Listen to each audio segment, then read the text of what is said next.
ಇವತ್ತಿನ ದಿನ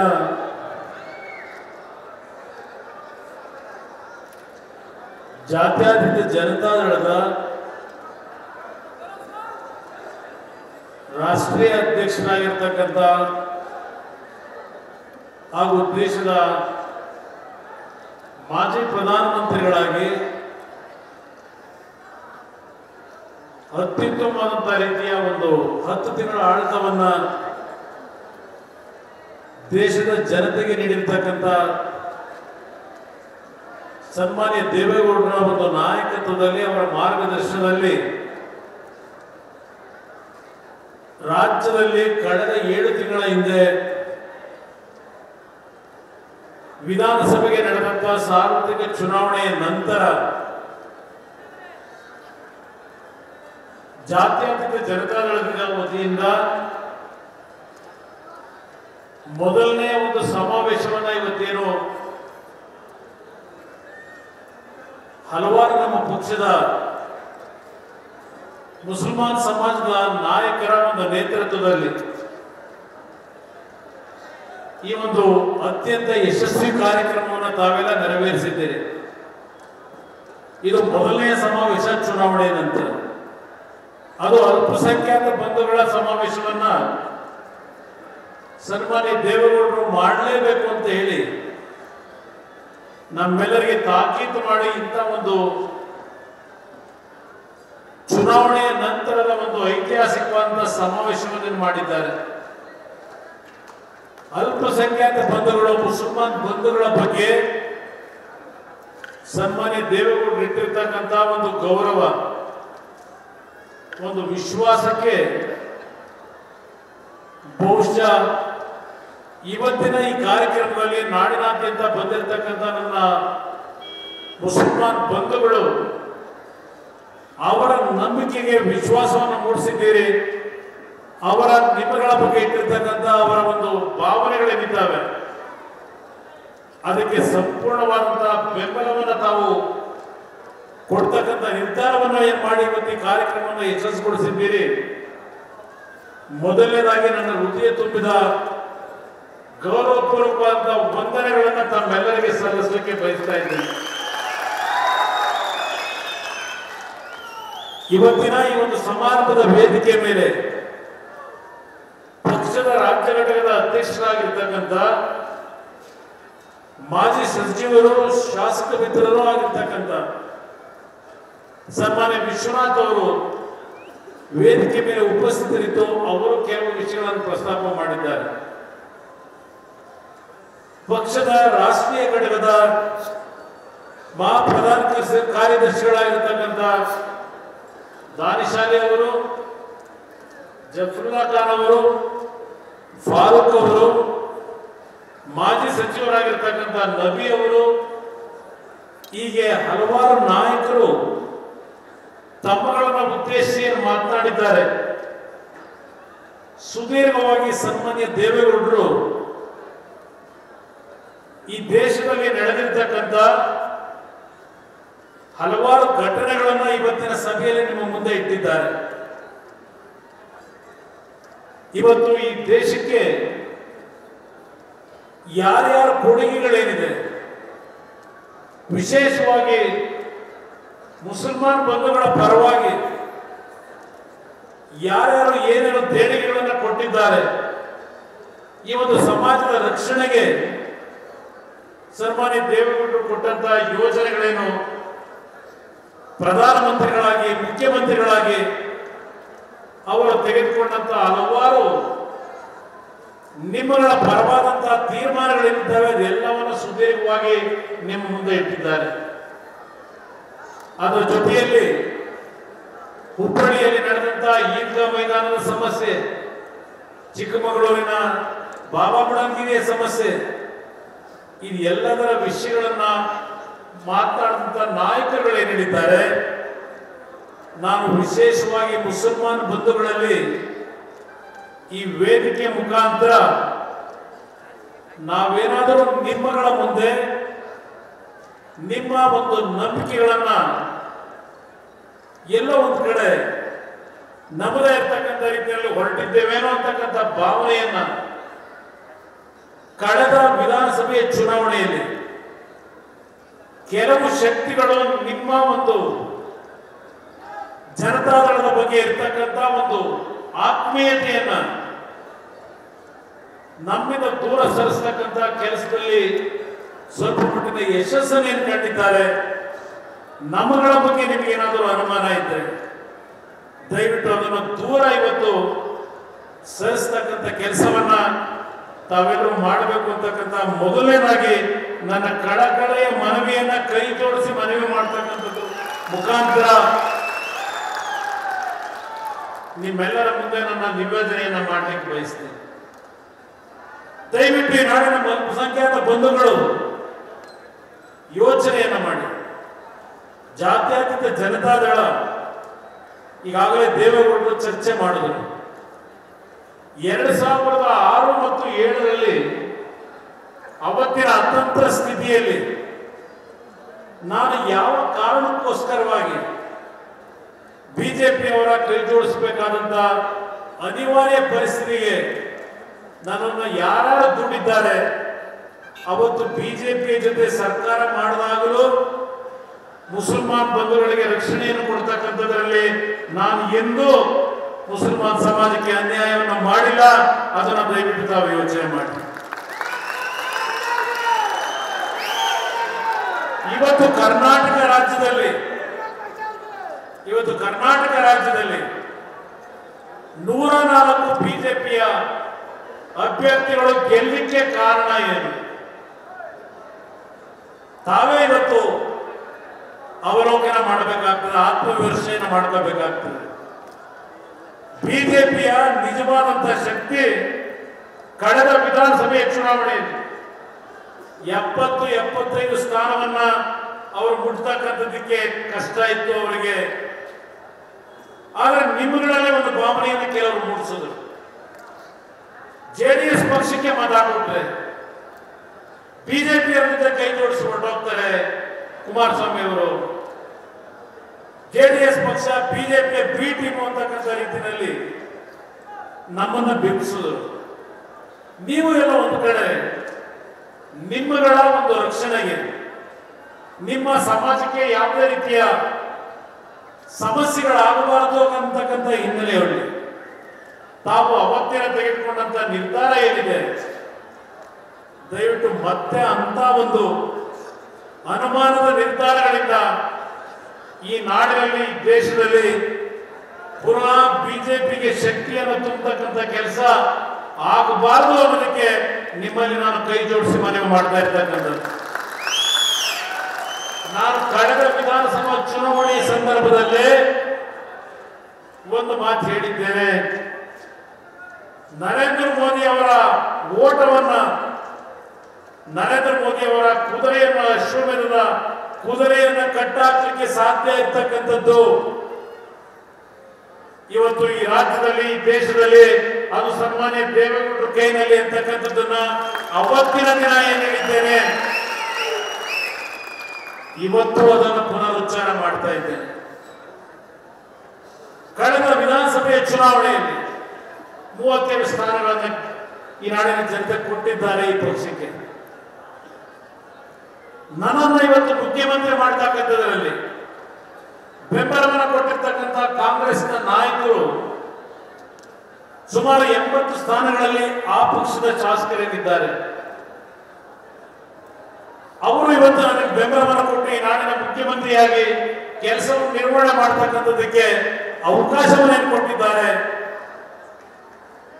ಆ ಅವಕಾಶದ ಮುಖಾಂತರ ಕರ್ನಾಟಕ ರಾಜ್ಯದಲ್ಲಿ ಅವತ್ತು ಸಮ್ಮಿಶ್ರ ಸರ್ಕಾರದ ಪ್ರಮಾಣ ವಚನವನ್ನು ಸ್ವೀಕಾರ ಮಾಡಬೇಕಾದರೆ ಯಾವ ಕೆಂಗಾಲ ಮುತ್ತಯ್ಯನವರು ಕಟ್ಟಿಸಿರ್ತಕ್ಕಂಥ ವಿಧಾನಸೌಧದ ಮುಂಭಾಗದಲ್ಲಿ ದೇಶದ ಹಲವಾರು ರಾಜ್ಯದ ಬಿಜೆಪಿಯೇತರ ಮುಖ್ಯಮಂತ್ರಿಗಳು, ಕಾಂಗ್ರೆಸ್ನ ನಾಯಕರಾಗಿರ್ತಕ್ಕಂಥ, ಮಾಜಿ ಕಾಂಗ್ರೆಸ್ನ ಅಧ್ಯಕ್ಷರಾಗಿರ್ತಕ್ಕಂಥ ಸೋನಿಯಾ ಗಾಂಧೀಜಿಯವರು, ರಾಹುಲ್ ಗಾಂಧಿಯವರು, ಹಲವಾರು ದೇಶದ ಹಿರಿಯ ನಾಗರಿಕರು, ದೇಶದ ಹಿರಿಯ ನಾಯಕರು ಆ ಸಭೆಯಲ್ಲಿ ಭಾಗವಹಿಸಿ ದೇಶಕ್ಕೆ ಏನೋ ಒಂದು ಸಂದೇಶ ಕೊಟ್ಟಿದ್ದಾರೆ. ಕರ್ನಾಟಕ ರಾಜ್ಯದ ಭೂಮಿಯಿಂದ, ಈ ಒಂದು ಪುಣ್ಯ ಭೂಮಿಯಿಂದ ದೇಶದ ಜನತೆಗೆ ಒಂದು ಸಂದೇಶ ಏನೋಯ್ತು. ಕರ್ನಾಟಕದಲ್ಲಿ ಜನತಾದಳ ಮತ್ತು ಕಾಂಗ್ರೆಸ್ನ ಸರ್ಕಾರವನ್ನು ರಚನೆ ಮಾಡಿ ಮೊದಲನೆಯ ಒಂದು ಚುನಾವಣೆಗಳು ದೇಶದಲ್ಲಿ 11 ಚುನಾವಣೆಗಳೇನು ನಡೆಯಿತು. 11 ಚುನಾವಣೆಯಲ್ಲಿ ಬಿಜೆಪಿ ಪಕ್ಷ ನೆಲ ಕಟ್ಟತಕ್ಕಂತ ಒಂದು ತೀರ್ಮಾನ ಅದು ಆಗಿದ್ರೆ ಅದು ಕರ್ನಾಟಕದಲ್ಲಿ ತೆಗೆದುಕೊಂಡಂತ ಜಾತ್ಯತೀತ ಜನತಾದಳದ ನಿರ್ಧಾರದಿಂದ. ಇದನ್ನ ಇವತ್ತು ನಿಮ್ಮ ಗಮನಕ್ಕೆ ನಾನು ತರಲಿಕ್ಕೆ ಬಯಸ್ತಾ ಇದ್ದೇನೆ. ಅದಾದ ನಂತರ ದೇಶದಲ್ಲಿ 5 ರಾಜ್ಯದ ಚುನಾವಣೆಗಳು ಇತ್ತೀಚೆಗೆ ಏನು ನಡೆದಿದೆ. ಅದರಲ್ಲೂ ವಿಶೇಷವಾಗಿ ಮಧ್ಯಪ್ರದೇಶ, ರಾಜಸ್ಥಾನ, ಛತ್ತೀಸ್ಗಢದಲ್ಲಿ ಸುಮಾರು 15 ವರ್ಷ ನಿರಂತರವಾಗಿ ಆಡಳಿತ ನಡೆಸಿದಂತ ಬಿಜೆಪಿ ಪಕ್ಷವನ್ನ ಇವತ್ತು ಹೊರ ಹಾಕ್ತಕ್ಕಂಥ ನಿರ್ಧಾರವನ್ನ ಆ ರಾಜ್ಯದ ಜನತೆ ತೆಗೆದುಕೊಂಡಿದ್ದರೆ ಅದರ ಸಂದೇಶ ಓದುವಂಥದ್ದು ಈ ಕರ್ನಾಟಕದಲ್ಲಿ ನಡೆದಂತಹ ಒಂದು ಘಟನೆಯಿಂದ, ಕರ್ನಾಟಕದಲ್ಲಿ ನಡೆದಂತಹ ಒಂದು ರಾಜಕೀಯದ ತೀರ್ಮಾನಗಳಿಂದ ಅಂತಕ್ಕಂಥದ್ದನ್ನ ನಿಮ್ಮೆಲ್ಲರಿಗೆ ನಾನು ನೆನಪಿಸಿಕೊಡ್ಲಿಕ್ಕೆ ಬಯಸ್ತಾ ಇದ್ದೇನೆ. 1995ರಲ್ಲಿ ನಡೆದಂತಹ ವಿಧಾನಸಭಾ ಚುನಾವಣೆಯಲ್ಲಿ 94ರಲ್ಲಿ ಸನ್ಮಾನ್ಯ ದೇವೇಗೌಡರು ಈ ದೇಶದಲ್ಲಿ, ಈ ರಾಜ್ಯದಲ್ಲಿ ಮುಖ್ಯಮಂತ್ರಿ ಆಗಬೇಕಾದ್ರೆ ನೀವುಗಳು ಕೊಟ್ಟಂತಹ ಬೆಂಬಲದಿಂದ ಅವತ್ತು ದೇವೇಗೌಡರು ಮುಖ್ಯಮಂತ್ರಿ ಆಗಲಿಕ್ಕೆ ಒಂದು ದೊಡ್ಡ ಮಟ್ಟದ ಶಕ್ತಿಯನ್ನು ಕೊಟ್ಟರಿ ನೀವು. ಅದೇ ರೀತಿಯಲ್ಲಿ ಪಾರ್ಲಿಮೆಂಟ್ಗೆ ನಡೆದಾಗ ಚುನಾವಣೆ ಮೊದಲನೇ ಬಾರಿಗೆ ಕರ್ನಾಟಕ ರಾಜ್ಯದಲ್ಲಿ ಜಾತ್ಯತೀತ ಜನತಾದಳ ಅಂದ್ರೆ ಅವತ್ತಿನ ಜನತಾದಳ ಸನ್ಮಾನ್ಯ ದೇವೇಗೌಡರ ನಾಯಕತ್ವದಲ್ಲಿ 16 ಲೋಕಸಭಾ ಸದಸ್ಯರು ಮೊದಲನೇ ಬಾರಿಗೆ ದೆಹಲಿಗೆ ಹೋಗಲಿಕ್ಕೆ ಅವಕಾಶವನ್ನು ನೀವೇನು ಕಲ್ಪಿಸಿಕೊಟ್ಟಿದ್ದೀರಿ. ಆದ್ದರಿಂದ ಕರ್ನಾಟಕ ರಾಜ್ಯಕ್ಕೆ ಆದಂತ ಹಲವಾರು ಅಭಿವೃದ್ಧಿಯ ಯೋಜನೆಗಳಿಗೆ ಚಾಲನೆಯನ್ನು ದೊರಕಿದೆ. ಬರೀ ಕರ್ನಾಟಕಕ್ಕಷ್ಟೇ ಅಲ್ಲ, ದೇಶದಲ್ಲಿ ಹಲವಾರು ರೀತಿಯ ಬದಲಾವಣೆಗಳನ್ನು ತರಲಿಕ್ಕೆ, ಅದರಲ್ಲೂ ನಾರ್ತ್ ಈಸ್ಟರ್ನ್ ಸ್ಟೇಟ್ನ ರಾಜ್ಯಗಳಿಗೆ ಮೊದಲನೇ ಬಾರಿಗೆ ದೇಶದ ಪ್ರಧಾನಮಂತ್ರಿ 7 ದಿನಗಳ ಕಾಲ ಆ ಒಂದು ಭಾಗದಲ್ಲಿ ವಾಸ್ತವ್ಯ ಮಾಡಿ ಅವತ್ತಿನ ಕಾಲದಲ್ಲಿ 6,000 ಕೋಟಿ ರೂಪಾಯಿಗಳ ಪ್ಯಾಕೇಜ್ ಅನ್ನು ಕೊಟ್ಟು ನಾರ್ತ್ ಈಸ್ಟರ್ನ್ ಸ್ಟೇಟ್ಗೆ ಒಂದು ಧ್ವನಿಯನ್ನು ಕೊಟ್ಟು ಇವತ್ತು ಈಗಿನ ಪ್ರಧಾನಮಂತ್ರಿ ಯಾವೊಂದು ಬ್ರಿಡ್ಜ್ ಓಪನ್ ಮಾಡಿದ್ದಾರೆ ಸೇತುವೆಯನ್ನು, ಆ ಸೇತುವೆ 12 ವರ್ಷಗಳಿಂದ ಕೇವಲ ಚರ್ಚೆಯ ಹಂತದಲ್ಲಿ ನಿಂತು ದೇವೇಗೌಡರು ಪ್ರಧಾನಮಂತ್ರಿಗಳಾಗಿ ಅಸ್ಸಾಂನ ಸೇತುವೆಗೆ ಫೌಂಡೇಶನ್ ಹಾಕಿ ಅವತ್ತಿನ ಅವರ 10 ತಿಂಗಳ ಆಡಳಿತದಲ್ಲೇ ಸುಮಾರು 400 ಕೋಟಿ ಹಣವನ್ನ ಆ ಒಂದು ಸೇತುವೆಯ ಕಾಮಗಾರಿಗೆ ಹಣವನ್ನ ಕೊಟ್ಟಂತ ಒಂದು ತೀರ್ಮಾನ ಏನು ಮಾಡಿದರು. ಕರ್ನಾಟಕ ರಾಜ್ಯದ ಜನತೆ ಇವತ್ತು ಅರ್ಥ ಮಾಡ್ಕೋಬೇಕಾಗ್ತದೆ. ಅವತ್ತು ದೇವೇಗೌಡರನ್ನ ಬಿಂಬಿಸಿದ್ದು ಭಾಷೆ ಗೊತ್ತಿಲ್ಲ, ದೇಶದ ನಕ್ಷೆ ಗೊತ್ತಿಲ್ಲ, ಇವರು ಕರ್ನಾಟಕದ ಮುಖ್ಯಮಂತ್ರಿ ಪ್ರಧಾನಮಂತ್ರಿ ಅಂತಕ್ಕಂಥ ರೀತಿಯ ಬಿಂಬಿಸಿರ್ತಕ್ಕಂಥದ್ದೇನಿದೆ, ಅವರು ಕೊಟ್ಟಂತ ಕೊಡುಗೆ ಬಹಳ ಜನಕ್ಕೆ ಗೊತ್ತಿಲ್ಲ. ಅವತ್ತು ಯಾವುದೇ ತಪ್ಪನ್ನ ಮಾಡದೆ ಅಧಿಕಾರ ತ್ಯಾಗ ಮಾಡಿ ಏನು ಬಂದರು. ನನ್ನ ಬಗ್ಗೆ ಏನಾದ್ರೂ ಸ್ವಲ್ಪ ನೀವು ಅನುಮಾನ ಇಟ್ಟುಕೊಳ್ಳಿ, ತೊಂದರೆ ಇಲ್ಲ. ದೇವೇಗೌಡರ ಬಗ್ಗೆ ಅನುಮಾನ ಪಡಬೇಡಿ ಮುಸಲ್ಮಾನ್ ಬಂಧುಗಳು. ಅವತ್ತು ಅವರ ಅಧಿಕಾರ ಹೋಗಬೇಕಾದ್ರೆ ವಾಜಪೇಯಿ ಅವರು, ನಾನು ಒಂದು ಲೋಕಸಭಾ ಸದಸ್ಯ ಇಲ್ಲಿರ್ತಕ್ಕಂಥ ನನ್ನ ಕನಕಪುರ ಭಾಗದಿಂದ ಬಂದಿರತಕ್ಕಂಥ ನನ್ನ ರಾಮನಗರ, ಚನ್ನಪಟ್ಟಣ, ಕನಕಪುರ, ಮಾಗಡಿ ಭಾಗದ ಮುಸಲ್ಮಾನ್ ಬಂಧುಗಳು ಅವತ್ತು ನನ್ನ ಲೋಕಸಭೆಗೆ ಗೆಲ್ಲಿಸ್ತಕ್ಕಂಥದ್ರಲ್ಲಿ ನನಗೆ ಬೆಂಬಲ ಕೊಟ್ಟಿದ್ದೀರಿ. ಅವತ್ತು ನಾನು ಅಲ್ಲಿದ್ದೆ ಆ ಒಂದು ಲೋಕಸಭೆಯಲ್ಲಿ ಆ ಒಂದು ಕಾನ್ಫಿಡೆನ್ಸ್ ವೋಟ್ ನಡೀಬೇಕಾದ್ರೆ. ಅವತ್ತಿನ ವಿರೋಧ ಪಕ್ಷದ ನಾಯಕರು ವಾಜಪೇಯಿ ಅವರು ಇವತ್ತು ನಿಮ್ಮ ಅಧಿಕಾರವನ್ನು ಮುಂದುವರಿಸಲಿಕ್ಕೆ ನಾನು ಬೆಂಬಲ ಕೊಡಲಿಕ್ಕೆ ತಯಾರಾಗಿದ್ದೇನೆ, ಉಪಯೋಗ ಮಾಡ್ಕೊಳ್ಳಿ ಅಂತೇಳಿ ಸ್ಲಿಪ್ ಅನ್ನು ಕಳಿಸ್ತಾರೆ. ದೇವೇಗೌಡರು ಅದಕ್ಕೆ ಒಪ್ಪೋದಿಲ್ಲ. ನನ್ನ ಅಧಿಕಾರ ಮುಖ್ಯ ಅಲ್ಲ, ನಾನು ಇಲ್ಲಿಯವರೆಗೆ ನನ್ನ ರಾಜಕೀಯದಲ್ಲಿ ನಂಬಿಕೊಂಡು ಬಂದಿರತಕ್ಕಂಥ ನನ್ನ ಸಿದ್ಧಾಂತ ಮುಖ್ಯ, ನನಗೆ ಪ್ರಧಾನಮಂತ್ರಿ ಸ್ಥಾನ ಮುಖ್ಯ ಅಲ್ಲ ಅಂತ ಹೇಳಿ ತಿರಸ್ಕಾರ ಮಾಡಿ ಅಷ್ಟು ಸುಲಭವಾಗಿ ಆ ಸ್ಥಾನದಿಂದ ಹೊರಗೆ ಬಂದಂತ ಯಾರಾದರೂ ಈ ದೇಶದಲ್ಲಿ ಪ್ರಧಾನಮಂತ್ರಿಯಾಗಿ ಕೆಲಸ ಮಾಡಿದಂತವರಿದ್ರೆ ಬಹುಶಃ ಏಕೈಕ ವ್ಯಕ್ತಿ ಒಬ್ಬ ಕನ್ನಡಿಗ, ಅದು ಸನ್ಮಾನ್ಯ ದೇವೇಗೌಡರು ಅಂತಕ್ಕಂಥದ್ದನ್ನ ನೆನಪಿಸಿಕೊಳ್ಳುತ್ತಾರೆ. ಇವತ್ತು ನನಗೆಲ್ಲ ಒಂದು ಕಡೆ ಅನುಮಾನ ಆಯಿತು. ಈಗಾಗಲೇ ಕಳೆದ ಒಂದು ವಾರದಿಂದ ಕರ್ನಾಟಕದಲ್ಲಿರ್ತಕ್ಕಂಥ ಈ ಒಂದು ಸಮ್ಮಿಶ್ರ ಸರ್ಕಾರ ಡೆಡ್ಲೈನ್ ಕೊಟ್ಟರು. ಸಂಕ್ರಾಂತಿ ಹಬ್ಬಕ್ಕೆ ಈ ಒಂದು ಸರ್ಕಾರ ಪತನ ಆಗ್ತದೆ, 15ನೇ ತಾರೀಕು ರಾಜ್ಯಪಾಲರ ಆಡಳಿತವನ್ನು ಘೋಷಣೆ ಮಾಡ್ತಾರೆ. ಇದೆಲ್ಲ ಒಂದು ವರ್ಗದ ಜನ ಇವತ್ತು ಬಿಜೆಪಿಯ ನಾಯಕರು ಏನು ಸೃಷ್ಟಿ ಮಾಡಿ ಮಾಧ್ಯಮಗಳ ಮುಖಾಂತರ ಒಂದು ದೊಡ್ಡ ಮಟ್ಟದ ಅಪಪ್ರಚಾರಗಳನ್ನು ಶುರು ಮಾಡಿದ್ರು. ಈ ಸರ್ಕಾರ ಇರುತ್ತೋ ಹೋಗುತ್ತೋ ಅಂತಕ್ಕಂಥ ಒಂದು ಅನುಮಾನದಲ್ಲಿ ನೀವೆಲ್ಲ ಏನು ಆತಂಕದಲ್ಲಿದ್ರಿ. ಬಹುಶಃ ಈ ಒಂದು ಮುಸಲ್ಮಾನ್ ಸಮಾಜದ ಈ ಒಂದು ಅಲ್ಪಸಂಖ್ಯಾತರ ಸಮಾವೇಶ ಸರಿಯಾಗಿ ನಡೆಯಿತೋ ಇಲ್ವೋ ಅಂತಕ್ಕಂಥ ಅನುಮಾನಗಳು ನನಗಿತ್ತು. ಈ ಸಭೆಗೆ ನೀವುಗಳು ಬರ್ತೀರೋ ಇಲ್ವೋ ಅಂತಕ್ಕಂಥ ಒಂದು ಅನುಮಾನ ಇತ್ತು. ಆದರೆ ಆ ಅನುಮಾನವನ್ನೆಲ್ಲ ಧಿಕ್ಕರಿಸಿ ಇವತ್ತಿನ ಸಭೆಗೆ ತಾವೆಲ್ಲರೂ ಬಂದು ನಿಮ್ಮ ಜೊತೆಗಿದ್ದೇವೆ ಅಂತಕ್ಕಂಥ ಒಂದು ಸಂದೇಶವನ್ನ ನನ್ನ ಮುಸಲ್ಮಾನ್ ಬಂಧುಗಳು, ಅಣ್ಣ ತಮ್ಮಂದರು ಈ ಸಭೆಯ ಮುಖಾಂತರ ನೀವೇ ನನಗೆ ಕೊಟ್ಟಿದ್ದೀರಿ. ಇದು ನನ್ನ ಹೋರಾಟಕ್ಕೆ ಸ್ಫೂರ್ತಿ. ಇದು ನನ್ನ ನಿಮ್ಮ ಪರವಾಗಿ ಧ್ವನಿ ಎತ್ತಿ ಕೆಲಸವನ್ನು ಮಾಡಲಿಕ್ಕೆ ನೀವು ನನಗೆ ಇವತ್ತು ಕೊಟ್ಟಿರ್ತಕ್ಕಂಥ ಈ ಒಂದು ಉತ್ತೇಜನ, ಈ ಒಂದು ಉತ್ತೇಜನದ ಶಕ್ತಿಯನ್ನು ಉಪಯೋಗ ಮಾಡಿ ಈ ಸರ್ಕಾರ ಮುಂದಿನ 5 ವರ್ಷಗಳು ಈ ರಾಜ್ಯದಲ್ಲಿ ನಡೆಯತಕ್ಕಂಥದ್ದಷ್ಟೇ ಅಲ್ಲ, ಮುಂದಿನ ದೇಶದ ಲೋಕಸಭಾ ಚುನಾವಣೆ ದೇವೇಗೌಡರ ಮಾರ್ಗದರ್ಶನದಲ್ಲಿ ಬಿಜೆಪಿಯೇತರ ಸರ್ಕಾರವನ್ನ ಇವತ್ತು ತರ್ತಕ್ಕಂಥ ನಿಟ್ಟಿನಲ್ಲಿ ದೇವೇಗೌಡರಿಗೆ ನಾವು ಒಂದು ಶಕ್ತಿಯನ್ನು ಕೊಡಬೇಕು ಅನ್ನೋದಿದ್ರೆ ನನ್ನ ಮುಸಲ್ಮಾನ್ ಬಂಧುಗಳಿಗೆ ಮನವಿ ಮಾಡ್ತೇನೆ. ಯಾವುದೇ ಅಪಪ್ರಚಾರಗಳಿಗೆ ಒಳಗಾಗಬೇಡಿ. ನಿಮ್ ಕೈಗಳಿದೆ ದೇವೇಗೌಡರ ಮುಂದಿನ ರಾಜಕೀಯದ ಭವಿಷ್ಯ. 86 ವರ್ಷದ ಈ ವಯಸ್ಸಿನಲ್ಲಿ ದೇಶದ ಎಲ್ಲಾ ನಾಯಕರುಗಳನ್ನ ಒಂದು ವೇದಿಕೆಗೆ ತರಬೇಕು ಅಂತಕ್ಕಂಥದ್ದು ಅವರ ಭಾವನೆ ಏನಿದೆ. ಅವರೇನು ಪ್ರಧಾನಮಂತ್ರಿ ಆಗಬೇಕು ಅಂತಕ್ಕಂಥ ಚಿಂತನೆಯನ್ನು ಅವರಿಂದೂ ಮಾಡಿಲ್ಲ. ಅವತ್ತೂ ಪ್ರಧಾನಮಂತ್ರಿ ಆಗ್ತೇನೆ ಅಂತಕ್ಕಂಥ ಭಾವನೆ ಇರಲಿಲ್ಲ. ದೇವರ ಇಚ್ಛೆ ಅವತ್ತು ಪ್ರಧಾನಮಂತ್ರಿಗಳಾಗಿದ್ದರು. ಇವತ್ತು ಅವರಿಗೆ ಇರ್ತಕ್ಕಂಥದ್ದು ಅವರ ಸ್ಥಾನಮಾನಗಳಿಗಿಂತ ಹೆಚ್ಚಾಗಿ ಈ ದೇಶದಲ್ಲಿ ನಡೀತಾ ಇರ್ತಕ್ಕಂಥ ಬೆಳವಣಿಗೆಗಳೇನಿದೆ, ಈ ದೇಶದ ಪ್ರತಿಯೊಂದು ಧರ್ಮಕ್ಕೆ, ಪ್ರತಿಯೊಂದು ಸಮಾಜಕ್ಕೆ ನ್ಯಾಯವನ್ನು ಕೊಡಿಸಬೇಕು ಅಂತಕ್ಕಂಥ ಹಿನ್ನೆಲೆ ಒಳಗೆ ಈ ದೇಶದ ರಕ್ಷಣೆಯನ್ನು ಮಾಡ್ತಕ್ಕಂಥ ಒಂದು ಬಿಜೆಪಿಯೇತರ ಸರ್ಕಾರವನ್ನು ತರಬೇಕು ಈ ದೇಶದಲ್ಲಿ ಅಂತ ಒಂದು ನಾಯಕತ್ವಕ್ಕೆ ಇವತ್ತು ಬೆಂಬಲವನ್ನು ಸೂಚಿಸಬೇಕು ಅಂತ ಹೇಳಿ ಈ ಒಂದು ವಯಸ್ಸಿನಲ್ಲಿ ದೇವೇಗೌಡರು ಹೋರಾಟ ಮಾಡ್ತಾ ಇದ್ದಾರೆ.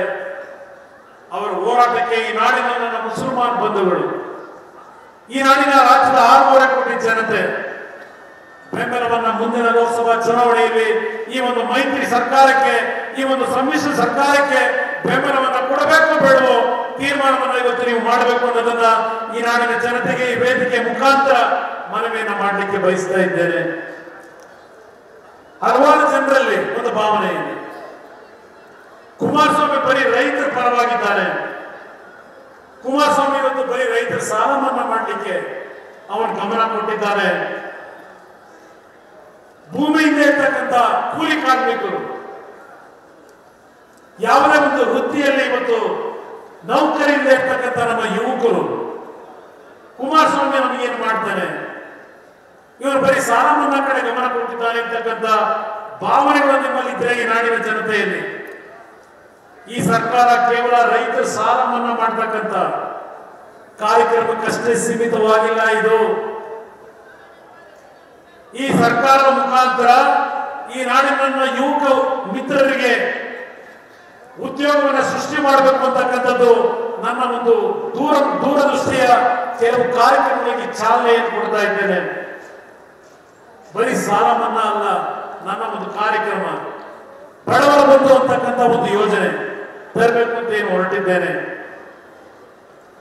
ಇಲ್ಲಿ ನನ್ನ ಮುಸಲ್ಮಾನ್ ಬಂಧುಗಳು ಈ ಸಭೆಯಲ್ಲಿದ್ದೀರಿ. ಬೆಂಗಳೂರು ನಗರದ್ದೇ ನಾನು ಹೇಳೋದಾದ್ರೆ ಹೇಳಿ, ನೀವು ನಿಮ್ಮ ಜೀವನವನ್ನು ಮಾಡಬೇಕಾದ್ರೆ ಒಂದು ಹಣ್ಣಿನ ವ್ಯಾಪಾರ ಮಾಡ್ತಕ್ಕಂಥವ್ರು, ತರಕಾರಿ ವ್ಯಾಪಾರ ಮಾಡ್ತಕ್ಕಂಥವ್ರು, ದಿನಸಿ ಅಂಗಡಿಯನ್ನು ಇಟ್ಕೊಂಡು ಜೀವನ ಮಾಡ್ತಾ ಇರ್ತಕ್ಕಂಥವ್ರು, ನೀವು ಎಷ್ಟು ಬಡ್ಡಿಯನ್ನ ಕಟ್ಟಿ ಪ್ರತಿದಿನ ಇವತ್ತು ಆ ಶ್ರೀಮಂತರಿಂದ ಆ ಬಡ್ಡಿಯ ಹಣವನ್ನು ಪಡೆದು ಅದರಿಂದ ದುಡಿಮೆಯನ್ನು ಮಾಡಿ ಅದರಲ್ಲಿ ಉಳಿಯತಕ್ಕಂಥ ಹಣದಿಂದ ನಿಮ್ಮ ಕುಟುಂಬಗಳನ್ನು ಸಾಕ್ತಾ ಇದ್ದೀರಿ. ಇವತ್ತು ಈ ರಾಜ್ಯದಲ್ಲಿ ಯಾವ ಬೀದಿ ವ್ಯಾಪಾರಿಗಳಿದ್ದೀರಿ, ಯಾವ ಇವತ್ತು ಬಡ್ಡಿಗೆ ಹೆಚ್ಚಿನ ಒಂದು ಬಡ್ಡಿಯನ್ನು ಕೊಟ್ಟು ಹಣವನ್ನು ಸಾಲ ಪಡೆಯುತ್ತೀರಿ, ಆ ವ್ಯವಸ್ಥೆಯನ್ನು ತೆಗೆದಾಕಬೇಕು ಅಂತ ಹೇಳಿ ಈ ನಾಡಿನಲ್ಲಿರ್ತಕ್ಕಂಥ ಸುಮಾರು 4.5 ಲಕ್ಷ ಬೀದಿ ವ್ಯಾಪಾರಿಗಳಿದ್ದೀರಿ.